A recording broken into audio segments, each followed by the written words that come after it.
Hi, Parker. Nice to meet you. Yes. Nice to meet you, Charlie. Big TikTok guy here. So, like, pedophiles, people who were married to children in the past and normalized in that society, should they go to prison? Should pedophiles Like, go if to you could go prison? back in time, would you put those pedophiles in prison that married those children because it was normalized? They were deceived into thinking it's okay. Would you put them in prison? You got to slow down. Sorry. Pedophiles should get the death penalty. No. So you'd go back in the past, you give them the death penalty, even though they were deceived into thinking it was okay. But you said people who get abortions who are women shouldn't go to prison. But it's not currently illegal. Okay, regardless. Pedophilia At that time, it wasn't. No, I would not go back and retroactively enforce laws where things were currently not illegal. You wouldn't put pedophiles in prison in the past. Hold on a second. When was it illegal? When was it legal in America? Well, child marriage was legal in America throughout the early 1900s and especially throughout most of society for thousands of years, especially in the Old Testament and in the Bible, right? Hold on a second. So where is the Levitical law that allows you to marry a child? Oh, yeah. Can you name the verse? Well, I can't name the verse, but the particular conditions that are enlisted in the Bible are that you have to be physical maturity and emotional maturity, which is extremely vague and throughout society has been seen to be met at puberty. There is not a verse, but let's kind of go back. Okay, so when is the age of consent under your view? Let's go back to, generally agreed upon, it's 18 years old. But let me ask you because you don't go based on what's generally agreed, you go based on the Bible. I say 18 years old, but let me ask you a question. Where's that in the Bible? When does life begin? Conception. Like conception, great. So good. So should we protect all life at conception? I care about sentient life, not cellular life. So when do brainwaves start? Do you think brain dead people should be able to pull the plug on, like a family should be able to pull the plug on an individual in the family that's brain dead? You got to answer the question. When do brainwaves start? You can see brainwaves around 6 to 8 weeks, which in brain dead individual there are brainwaves as well. So the brainwaves necessary to produce a subjective experience are met until around 18 through 26 weeks in the womb. Can you see it from my perspective that at 6 to 8 weeks, those brain waves will actually increase, not decrease, if allowed the process of development to continue? Did you know those same EEG scans exist in brain dead people that you don't think are sentient? But the difference with the brain dead people is that the likelihood of those brain waves actually increasing is very low at 6 to 8 weeks, when by 15 weeks they can hear the mom's voice. It's impossible. It's irreversible sensation. That's what brain death is. I apparently didn't know that. But no, it's not coma. But you're doing a red herring. Go back to 6. No, it's not. What's a red herring? A red herring is where you avoid the topic and you say something that is adjacent or symmetrical to what I'm saying, but not actually what I'm saying. You mean a reductio ad absurdum? That's not a red herring. A 6 to 8 week baby, if they're allowed to continue to develop, what ends up happening? At a certain point, it will become a sentient being in the future. The same way that if I keep engaging in sex with my girlfriend, there'll be a baby in the future. Yet I don't care about the sperm. Unless you're infertile, which we don't know. But let's see the process of development, right?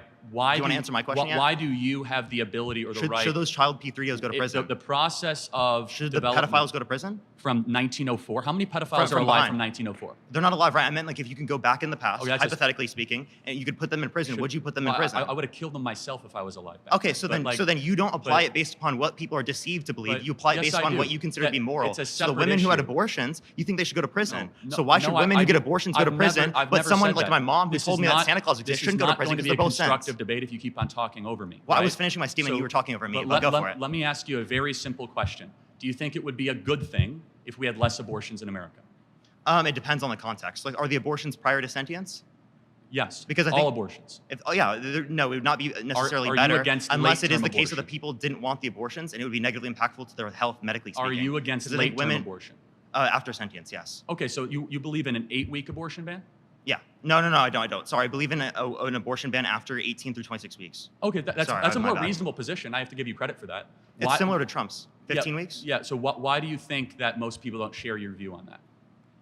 Well, people just don't really know what sentience is. There's not a lot of conversation about abortion, and these conversations are very difficult. Like they're conceptually hard to go through, and I understand why a lot of people don't understand their positions on it. So but I think people you are where most you're cutting Americans me off. I thought we weren't cutting people off. I was actually complimenting you. Yeah, I have a question. Is church a scam? No, because church is honoring the divine and the eternal and the good and the true and the beautiful. Is college? But it deceives people because you give a promise of everlasting life, which you don't actually get because Christianity is contradictory logically speaking. Do you want to get into a theological debate, or are we going to talk about college? Because I completely disagree. Jesus Christ is my Lord and Savior, and we will have eternal life. Okay, so how, if there is a perfect being that created the world, how could we exist in an imperfect world? I'm happy to have this discussion. Can we go back to college, though? Because do you think, because that's a little bit of a red herring and a little bit of a rabbit hole. Tell me what that has to do with college being a scam. Well, I do think college can be a scam for certain people. I don't think it's a scam for everyone, we though. So for people like me, college was very beneficial for me. For sure. Who is it a scam, I'm asking you, based upon your definition of a scam, do you consider the Christian church a scam? Of course not. It's giving people eternal life and teaches them goodness. But if Christianity is false, then that's a deception. Okay, but you think it's false. I don't. We can agree to disagree. Also, I'm not agreeing to disagree on that. But we're not talking about the church. We're talking about college, right? So again, also, people are not paying to go to church, are But they? it's a reductio ad absurdum. Do you know what that is? Ask the question. What's a reductio ad absurdum? That's a Latin term that means reducing down to the lowest common belief, correct? Yeah, so I'm taking Am I right? I didn't go to college, I knew that. I'm taking your particular position. Let me ask you a question without you interrupting me. Do you pay to go to church? No, I don't. Some people do. They're forced to pay based upon their particular denomination. And today, do you pay to go to church? Depending on the church. No, you don't. Do you have to go to debt to go to church? In some circumstances, people do because they have to give up 10% of their income to be able to do that, which people can't afford. Circumstance? Well, they're LDS. You understand that a lot of LDS churches specifically require 10%. Yeah, they don't require it. And what you're talking about in plenty of places. Well, you're asking mainline Christian. Isn't there stigmatization if you don't do that? Okay, you're good at interrupting, not good at answering. Well, you haven't answered any of my questions yet. I did say no. Church is not a scam. Church is the bride of Christ. College is a scam, and college is. People are going into debt. They're paying a lot of money. But I want to ask you a question. You said it's a scam for some people. Who's it a scam for? Yeah, for people who specifically aren't ever going to use it, never use any of the knowledge that they retain from it. Well, you say 52%. I don't think you can qualify 52% of people don't do that. What number would you say? For example, my job, that's not going to be recommended as an economics degree. Most economics majors are going to go into TikTok debating online. But I use the information that I learned in college in my job on a daily basis. So I still use relevant qualities that are then used in my job later on. What percentage of kids that go to college are being scammed? I don't think anyone knows that. Because it's dependent upon an individual. I have no clue. Shouldn't we try to find out? Well, if you'd like to find some empirics on that, I'd love to see it. I just did. So 41%. That's not a source. Well, the Department of Education is a source. No, the Department of Education doesn't say 41% of people it was a scam for, or that they didn't use any of the information they learned in college. You are using. So are you saying none of them used any of the information? Can I say 3 words without you interrupting me? Do any of them use the information later on? Can I say 5 words without interrupting me? Well, you've interrupted me multiple times. So since you say college is a scam for some people, it's a ballpark. For the kids that do not graduate, 41% that ended up going and not graduating, were they scammed? No, just because you go and pay for a particular thing, but then you don't follow through with it, doesn't mean you were scammed. Maybe they were misled. You decided to pay for it. Oh, you could say some people are misled. Some people are stigmatizing to these things. Do you think that some people are misled in the church? And you never answered my question on that because you're trying to take that time down so that you don't have to answer the question about Christianity because you know your worldview looks terrible. Well, what about Christianity do you want me to answer? We're talking I think it's college, false. Or because I was saying, is church a scam? If church is a scam, that'd be predicated off of the idea that you're deceived into believing that there's everlasting life specifically from Christianity. So Christianity has to be true. So can you grant that? What's the argument? Christianity is true. Did the What's the argument? You're going to let me finish 3 words in a row? Appreciate it. Okay. Did the resurrection happen? I don't think the resurrection occurred. Okay, I disagree. Okay, so let me ask you a question. A perfect creator, is it possible for them to not desire something imperfect? Is a perfect creator, I'm sorry, what? There's a perfect creator that desires everything that's just perfect. How can they desire something imperfect, flawed? Well, because maybe they want to get to know themselves. Maybe they want to see their own creation. Maybe they love their creation. They want to get to know them? He's all-knowing. Can I finish talking here? Okay, maybe because God loved the world so much that his creation, which rebelled against him, given agency and free will, rebelled against them, then got eternal life, what we actually deserve, and then sent his son on a rescue mission to save us from that. The church is the bride of Christ, will save us from damnation that we deserve. College is far from the bride of America. It's currently scamming the youth of this country and sending them into oblivion. Didn't answer the question. I did. No, you didn't say how they could desire something imperfect. Well, God can do anything. We'll talk about that later. God can do anything, so. Even something logically contradictory? No, it's not logically contradictory. To desire something imperfect. Can an unstoppable object hit a immovable force? And this is going to take the entire time. You're welcome. 30 on, 30 off. How do you feel about the Senate? As far as her tie-breaking vote of the Senate? No. I'm just saying like Senate. Like the Senate is technically DEI in a certain sense for like small states. Like Wyoming gets people in Wyoming get a greater vote than in California. Like Rhode Island and Hawaii? I'm giving you an example. California, I get less of a vote than someone who exists in Wyoming. So we're giving people in Wyoming more say than they necessarily should, given that they're one individual. So why do you believe in DEI as it relates to how our government is set up? But you don't believe in DEI in terms of allowing for people who are black or who are women to be in positions of power that they have not been allowed in historically speaking. So is the Electoral College and the Senate based on race? It's predicated off of diversity, equity, and inclusion. How is right? that? Like inclusion of country areas, inclusion of rural areas, inclusion of white men like you. Okay, so you mean like Hawaii?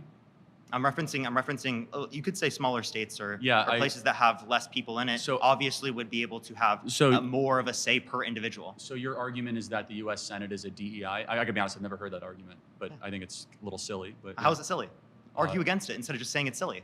Well, right. So it's silly on its face because first of all, we have on the House of Representatives is proportional to population. Oh, Second, but the Senate isn't.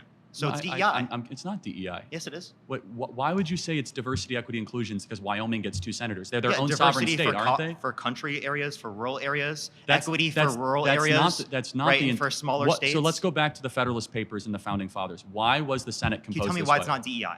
Like under your definition, why is it not DEI? Because it's not based on race. And by the way, it doesn't have to be based on race. It's not based on equity, and it's not based on inclusion. Can't you have DEI based upon different characteristics other than race? Let me finish. Whether or not you're a woman, whether or not. Let me finish. Why? It's because we are a collection of states. We are not a federal project. So states' rights usurp federal. Do you know what the 17th Amendment is? Do you know why the Articles of Confederation failed? Yes, but what is the 10th Amendment? Because states had too many rights, had too much power. What is the 10th That's why Amendment? we specifically adopted the Constitution. Parker, let me make one point, okay? Which is, how did we used to elect senators? It'd be population. No. We used to elect senators based on state legislatures.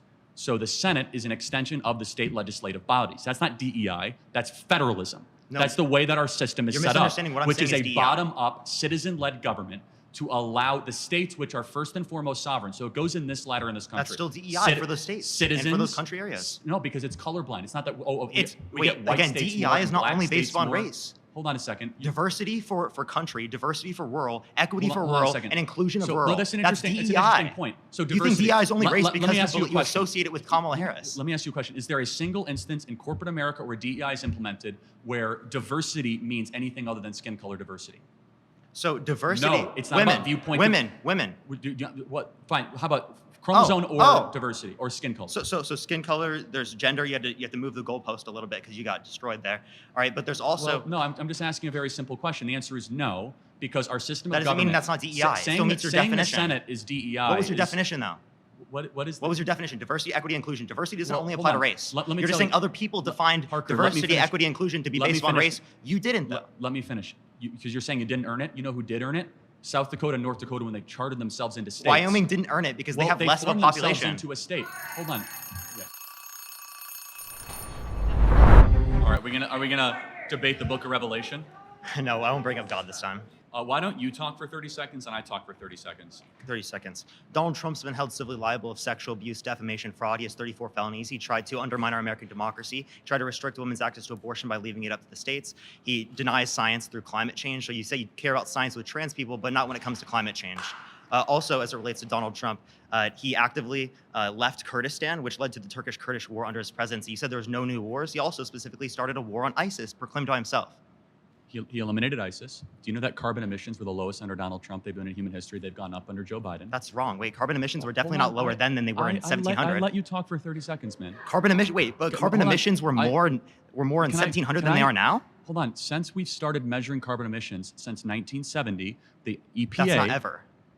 Since 1970, let me be more clear. I said 30 seconds here, 30 seconds there. If you want to just scrap that, we can keep on interrupting each other. That was ridiculous. Okay, you said some ridiculous stuff too. For example, you said the felonies. That wasn't happening when he was president. We could do a whole nother debate on that. We had the best economy ever in American history under Donald Trump. Right now, people can't afford groceries. Inflation is crushing people. We have a wide open border. 10 million people have come across our southern border. We have the most secure border under Donald Trump. We saw blue collar boom. We saw more manufacturing renaissance than ever before. We saw more wages go up. We saw China on its heels. We also saw no new wars, as I've mentioned. We saw the right to try. We saw legislative accomplishments, the largest middle class tax cut in history. What were the other points you mentioned? I want to make sure I respond to them. You said the climate, right? So carbon emissions went down under Donald Trump. We actually saw a green renaissance under Trump. We saw more. What policy? What? Because solar panel tariffs. Okay, so we put tariffs on solar panels, so solar panel manufacturing came back to America, creating over 30,000 new jobs in the solar panel space under Donald Trump. Very underappreciated accomplishment by him. Can you give me a single study that indicated that led to lower carbon emissions in the United States? Why did it lower to low? Yeah, it's actually great. The single study was done by the EPA, the Environmental Protection Agency, because we decided to use our oil and natural gas especially, which is very, very clean compared to just traditional coal and or fracking or fossil fuel extraction. We're the natural gas capital of the world, and under Donald Trump, we were exporting more natural gas than we were importing. And because of that, we saw carbon emissions go down a little bit when he was president, and they've gone up under Joe Biden. Not globally, though, because if you're exporting more, that would mean carbon emissions are more like globally outside of the United States. Correct. They are going up Secondly, in China. import. I'll let you go.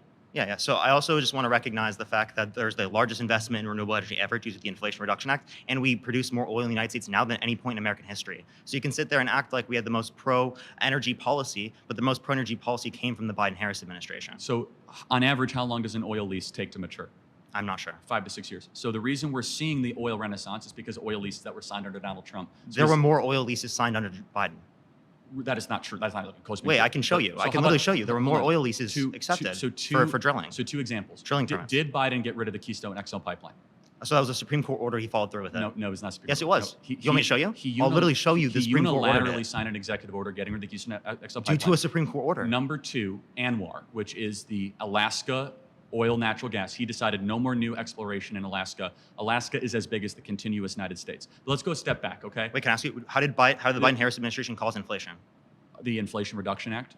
The Inflation Reduction Act didn't cause inflation. Okay, actually, it was deficit reducing. Spending trillions of dollars we do not have. It was deficit reducing. Flooding the zone. Wait, Trump added more to the debt than Biden-Harris. That's not true. 8.4 trillion, 4.8 trillion non-COVID related, 4.3 trillion under Biden-Harris, 2.2 trillion non-COVID related. So it's 9.6 trillion under Biden so far. What's your source? I can give you the Congressional Budget Office. No, Committee for Responsible Federal Budget indicates you're wrong. Let me finish. First of all. And the CBO did not say that. Yes, they did. No, they didn't. $9 trillion in new debt added under Joe Biden. Number 2. Not true. What were the bills? Can I finish talking here? What was the main bill? Okay. Can I finish talking? Go ahead. Okay. There was the Infrastructure Act. There was the Inflation. How much debt does that? Okay. Debt and spending are 2 related but not similar things. Under Donald Trump, the federal budget was near $4 trillion a year. What is the federal budget right now? It's around 5 trillion. I'm not disputing that. $6.5 trillion. Yeah, but like you understand, that debt was still more under Trump. So we can pay for it now, but we couldn't pay for it then? The federal budget is much bigger than it was under Donald Trump. But we're paying for it. Number 2, energy prices have gone up. Why have energy prices gone up? Global supply of oil. So it's related to COVID, it's related to supply chains. Why was there global inflation? Russia's war with Ukraine. You still haven't answered why it caused inflation and why there's not global inflation. Almost all Western democracies decided to deficit spend dramatically under COVID, correct? So we have under Donald Trump? Well, a little bit under Trump. And mostly non-COVID related spending under Trump. 4.8 trillion for Trump, 2.2 trillion for Biden-Harris for debt-related spending. Again, are you talking about the debts and deficits incurred under Trump or under Biden? Okay. Debt under Biden and under Trump. So under Trump, there was about $4 trillion added to the national debt. It's $9 trillion. No, it was 8.4 trillion, 4.8 trillion non-COVID related. That's just not true. You can make up your numbers. It is true. I can show you from the Committee for Responsible Federal Budget. I'll show you the setup. You're conflating numbers of debts and deficits, and you're conflating them. No, I'm not. Yes, you are. Deficits are each year. Debt is overall calculated by the 10-year. Let me ask you a very simple, easy-to-answer question. Do you at least give Trump credit? We had no new wars for 4 years. Well, again, there was the Turkish-Kurdish war. Also, what was the new war caused by the Biden-Harris administration? Putin invading Ukraine. That wasn't caused by the Biden-Harris administration. How was it caused? Because Kamala Harris went to Munich at the Munich Security Conference 3 weeks before Vladimir Putin invaded Ukraine, and she said Ukraine should become a member of NATO. Also, Tony Blinken went to Istanbul with Boris Johnson, the then sitting Prime Minister of the United Kingdom, and obliterated a potential peace deal 5 days into Russia's annexing of Ukraine, which could have saved hundreds of thousands of lives. We have supplied weapons, munitions. We have done everything we possibly can to prevent a peace deal happening in Russia and Ukraine. And the blood of those poor Ukrainians and Russians are on the hands of the Biden-Harris regime. They have not sought peace. They've sought war. It's on them. And it did not happen under Trump. And Putin invaded and annexed Crimea under Biden. So under Obama. Under Obama, Putin got what he wanted. Under Biden, he got what he wanted. For 4 years of Trump, it seems that Putin was on defense. Why is that? So I don't necessarily say I would say Putin was on defense. What I would say as it relates to this is clearly that Donald Trump and Putin having a relationship and not leading to wars wouldn't indicate that somehow Democrats are worse for war. You're just doing a correlation causation fallacy. Just because two things are associated doesn't mean one causes the other. Why hasn't Biden sought peace? Wait, let me please finish. Again, as it relates to that, they think that they're going to reload and then reinvade, as they have with Georgia, as they have with Crimea, as they had with multiple other scenarios. So I can point to multiple scenarios where Russia continues to want to invade, and that's why they're specifically not accepting a peace agreement, because they're not going to stop. Okay, you sit there and you believe that they're going to stop, just as Donald Trump believed, right, Putin over U.S. intelligence. Well, honestly, our U.S. intelligence was wrong. No, it wasn't. Putin lied. Putin said he didn't interfere in the Russian election. That was proven. They interfered. Our intel agencies have lied repeatedly at many things. For example, who bombed Nord Stream 2? Wait, but was I wrong with what I just said? Yes, you were wrong. How was I wrong? Tell me. Because our U.S. intelligence agencies have been wrong about every major But that wasn't wrong. Tell me what was wrong about that statement. Which statement? The one I just made. Do you forget? Repeat it. Okay, so Donald Trump believed Putin over U.S. intelligence as it relates to the Russian interference in our 2016 election. No, Putin that was right. proven. Yeah, what did they? There was interference, but there wasn't collusion with Trump that we could prove. Okay, I agree with that. Okay, so yeah, but what interference was there that changed the election? Yeah, so there were bots that they specifically used on the left wing and on the right wing you to get people bots to vote changed for the 2016 election? Maybe it was because Hillary didn't visit Wisconsin or Michigan or Pennsylvania. I don't think the election was stolen. I'm just telling you we agree. that there was proven Russian interference. I agree that the 2016 election was fair and free. So let's not spend too much time on it. So wait, can you tell me why there was global inflation? As I mentioned, because Western democracies all decided to pursue a deficit spending spree. Wait, so why did it happen in Asia and Africa and South America, Central America? I would put Japan, Australia, the Philippines in kind of a Western democracy. I said all of those places. Literally every continent experienced this inflation, the same trend. Because they use the dollar as a global reserves currency status. And so therefore, when we decide deficit spend, the entire world experienced inflation. So why didn't it happen in the US and then happen in the rest of the world? Why did it happen to the same trend? Because they use the dollar as a global That doesn't make any sense, because then it would have happened first in the US and then it would have happened globally. No, it wouldn't have happened globally at the same time as it happened in the US. We were experiencing inflation all throughout this entire thing. We just didn't necessarily feel it. It was 2021, 2022, and 2023. Do you think Trump did anything good? Yeah, the Operation Warp Speed I think was good. Oh, you think? Yeah. What part of that was good? Yeah, so I think it was good to expedite funding specifically to develop vaccines in the United States. I think that was a good thing. I will give him certain things as it relates to what I think he did was good. I'm not going to say every single thing he did was bad, but predominantly speaking, I think it's way more bad than what we'd see with the Biden-Harris administration. Do you think the economy was better under Trump or under Biden?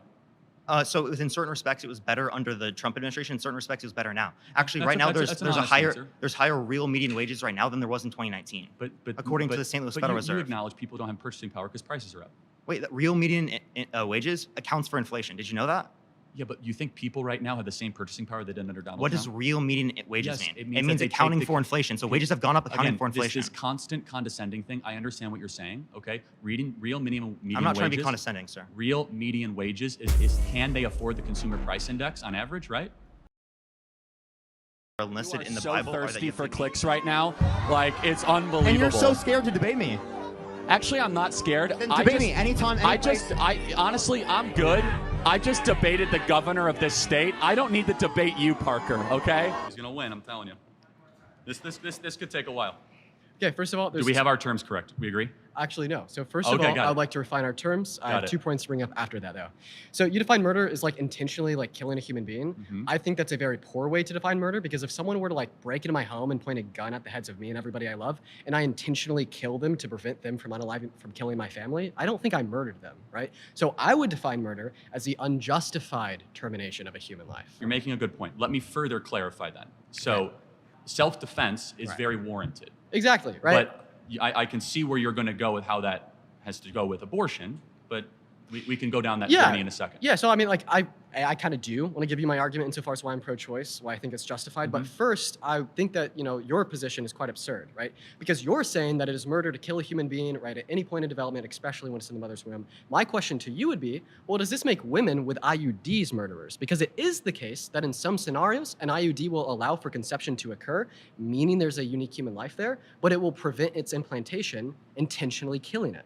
Well, no, preventing implantation is not necessarily the same thing as terminating a fertilized egg. For example, if you take Plan B, again, it's not the same thing. Preventing the production of progesterone is not the same thing as terminating a being that has been fertilized. You do not know for a fact that the egg has been fertilized. You do not know that when you have an IUD. Okay, yeah, so preventing fertilization or implantation to the uterine lining is killing a conceived zygote. So what happens? A sperm goes into the egg, right? The egg becomes fertilized. It's a conceived zygote. In some cases, it will prevent the implantation of the conceived zygote, killing the conceived zygote. In some cases, correct. So what do you say in some cases, women with IUDs are murderers? Of course not, they're not murderers. We do not know for a case. That's like saying that So what's the difference between an IUD killing a conceived zygote and like a mother going to Planned Parenthood and killing the fetus in her womb? Well, so you're asking two separate things. If they knew for certain, to be more clear, that I have a fertilized egg and I'm going to take a drug to prevent that fertilized egg from attaching to their uterine wall, then yes, that is an act of killing or murder, of course. Okay, so do you think all murderers should go to jail?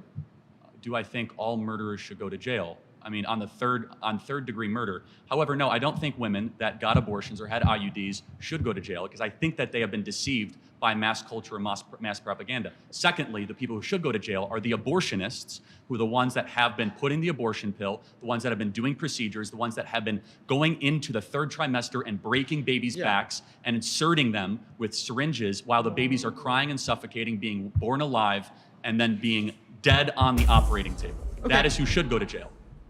Oh.